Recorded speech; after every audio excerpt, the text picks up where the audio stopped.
नमस्कार दोस्तों, मैं एडवोकेट राकेश कुमार पुनः एक बार फिर से स्वागत करता हूं अपने यूट्यूब चैनल पर। और आज हम फिर से बात करेंगे भूमि के संबंध में सीमा चिन्हों के बारे में। तो क्या आप अपनी भूमि पर सीमाओं का किस प्रकार से संरक्षण करें की जानकारी चाहते हैं? यानी कि जब किसी ग्राम पंचायत या नगर पंचायत में सीमाओं के संबंध में विवाद उत्पन्न होता है तो उस समय वह विवाद किस प्रकार से सुलझाया जाता है, इसके लिए आवश्यक होते हैं सीमा चिन्ह। किसी भी सरहदी को निर्धारित करते हैं सीमा चिन्ह और किसी भी विवाद को खत्म कर देते हैं सीमा चिन्ह आसानी से। इन सब की जानकारी के लिए हमारे साथ जुड़ जाइए हमारे इस चैनल पर और कमेंट्स करिए कि आपको किसी सीमा के संबंध में विवाद की जानकारी है और उसको किस प्रकार से सुलझाया जा सकता है। तो जो हमारे मध्य प्रदेश में भू राजस्व संहिता है और उसमें भूमि की संपूर्ण जानकारी, संपूर्ण विधि बनाकर दी गई है, तो हम भी बात करेंगे मध्य प्रदेश भूमि संबंधी सीमा चिन्हों के बारे में। तो इसमें जो धारा 124 बनाई गई है वह स्पष्ट करती है जो सीमाओं का सीमा चिन्ह है वह किस प्रकार से निर्धारित किए जाएंगे। तो अगर आप नए हैं तो हमारे चैनल को प्लीज सब्सक्राइब कर दीजिए। और आगे हम बात करेंगे किस प्रकार से हम सीमा चिन्हों को संरक्षित रखेंगे और किस प्रकार से हमारी भूमि पर सीमा चिन्ह लगाए जाना आवश्यक होते हैं ताकि विवाद की जो स्थिति है वह आसानी से खत्म की जा सके। तो धारा 124 स्पष्ट और बंद करती है, इसके संबंध में हम बात करेंगे।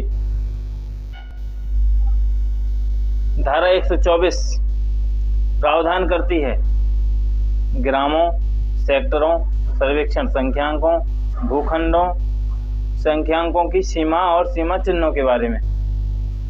तो जो क्लॉज 1 है वह स्पष्ट करता है कि समस्त ग्रामों तथा सेक्टरों में सीमाओं को नियत किया जाएगा और स्थायी सीमा चिन्हों द्वारा उनको सीमांकित किया जाएगा। यानी कि कोई भी ग्राम हो, किसी भी प्रकार का जो ग्राम है या सेक्टर है, सेक्टर का अर्थ आता है नगर परिषद या नगर पालिका के क्षेत्र में। तो कोई भी ग्राम हो या सेक्टर हो, उनको या उनकी सीमाओं को सीमा चिन्हों द्वारा सीमांकित यानी कि निर्धारित किया जाएगा। अब बात आती है क्लॉज 2 की। तो क्लॉज 2 बात करता है राज्य सरकार किसी भी ग्राम या सेक्टर के संबंध में अधिसूचना द्वारा, यानी कि जो राज्य सरकार है, मध्य प्रदेश सरकार है, किसी भी ग्राम या सेक्टर के संबंध में अधिसूचना द्वारा यह आदेश दे सकेगी कि किसी ग्राम या सेक्टर या उसके भाग के समस्त सर्वेक्षण संख्यांकों, यानी कि जो ग्राम होता है उसकी जो निर्धारित भूमि है उसके समस्त सर्वेक्षण संख्यांकों यानी कि समस्त खसरा नंबरों को सीमाएं नियत की जाए तथा सीमा चिन्हों द्वारा उनको सीमांकित किया जाए। यानी कि कोई भी ग्राम हो, सेक्टर हो, उस भूभाग के समस्त जो खसरा नंबर हैं, जो सर्वेक्षण संख्यांक बनाए गए हैं, उनको एक सीमा चिन्ह में निर्धारित किया जाए और उन्हें उसी सीमा चिन्हों के अनुसार नाप कर अभिलेख में भी स्थायी किया जाए। अब बात हम करेंगे सब क्लॉज 3 की। बात करते हैं सब क्लॉज 3 की। तो ऐसी सीमा चिन्ह इसमें इसके पश्चात अंतर्विष्ट उपबंधों के अधीन रहते हुए ऐसे विनिर्देश होंगे, ऐसी रीति से संनिर्मित तथा अनुरक्षित किए जाएंगे जैसा कि विहित किया जाए। यानी कि जैसे राज्य सरकार सीमा चिन्ह को निर्धारित करने के लिए जो आदेश यानी कि जो अधिसूचना जारी करेगी, उसके अनुसार प्रत्येक ग्राम में, प्रत्येक सेक्टर में सीमा चिन्ह निर्धारित किए जाएंगे और उसी सीमा चिन्हों के अनुसार उस ग्राम की, उस सेक्टर की भूमि को सीमांकित यानी कि उसकी नाप की जाएगी कि यह सीमा किस ग्राम के अंतर्गत। और इसके बाद आता है सब क्लॉज 4। तो यह निर्धारित करता है कि प्रत्येक भूधारक यानी कि जो भूमिधारी है, प्रत्येक भूधारक भूमि पर बनाए गए स्थायी सीमा चिन्हों को अनुरक्षण या संरक्षित करने एवं मरम्मत के लिए उत्तरदायी होगा। यदि किसी की भूमि पर शासन द्वारा कोई सीमा चिन्ह निर्धारित किया गया है या बनाया गया है और उसकी भूमि पर वह सीमा चिन्ह बना हुआ है, तो उसको संरक्षित करने की या देखभाल करने की जिम्मेदारी उस भूमि धारक की होगी, ना कि किसी अन्य की।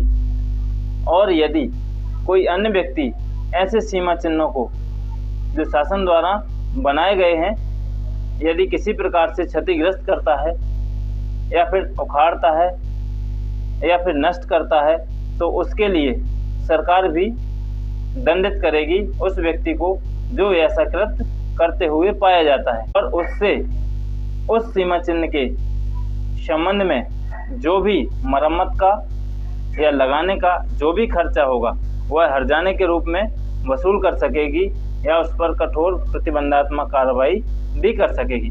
तो इस प्रकार से जो सीमा चिन्ह है वह धारा 124 में मध्य प्रदेश भू राजस्व संहिता में निर्धारित किए गए हैं।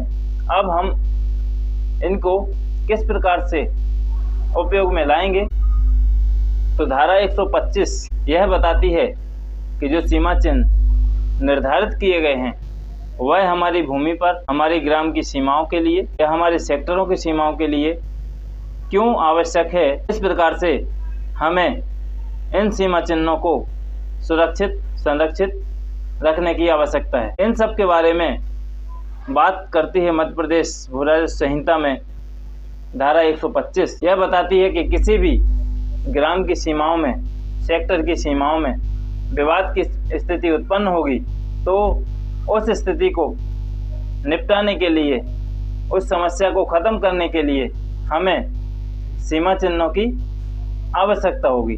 और इसी सीमा चिन्हों के माध्यम से हम किसी भी ग्राम, सेक्टर, सर्वेक्षण संख्यांक, ब्लॉक संख्यांक तथा भूखंड संख्यांक की सीमाओं के बारे में समस्त विवाद, जहां की ऐसी सीमाएं धारा 124 के उपबंधों के अधीन नियत की गई हैं, तहसीलदार द्वारा ऐसी स्थानीय जांच जिसमें समस्त हितबद्ध यानी कि जो उस सीमा से संबंधित व्यक्ति हैं उनको समस्त हितबद्ध व्यक्तियों को उपसंजात होने यानी कि उनको सूचना देने के पश्चात तथा साक्ष्य प्रस्तुत करने का अवसर प्रदान करने के पश्चात उस सीमाओं का बना हुआ विवाद निपटाया जा सकता है। इस प्रकार से जो हमारे सीमा चिन्ह हैं वह हमें बहुत आवश्यक है कि विवाद की स्थिति यदि किसी भी प्रकार से बनती है तो आसानी से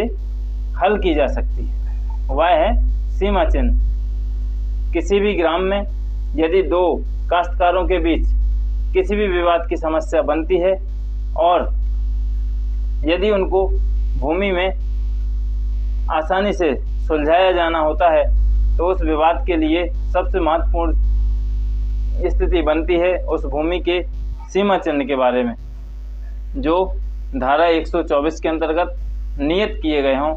उस सीमा चिन्ह से नाप करते हुए राजस्व अधिकारी उन दो काश्तकारों के बीच जो सीमाओं का विवाद बना हुआ है उसको आसानी से हल कर सकते हैं। तो इस प्रकार से जो हम आज बात कर रहे थे सीमा चिन्ह के बारे में, तो हमने आपको जानकारी दी। यदि आपकी भी सीमाओं के बारे में किसी प्रकार की कोई समस्या बनी हुई है तो आप हमें कमेंट्स में बता सकते हैं, हम आपको देंगे संपूर्ण जानकारी।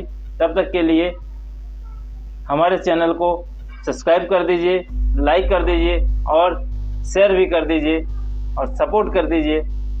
मिलते हैं नए वीडियो में नई जानकारी के साथ। तब तक के लिए धन्यवाद।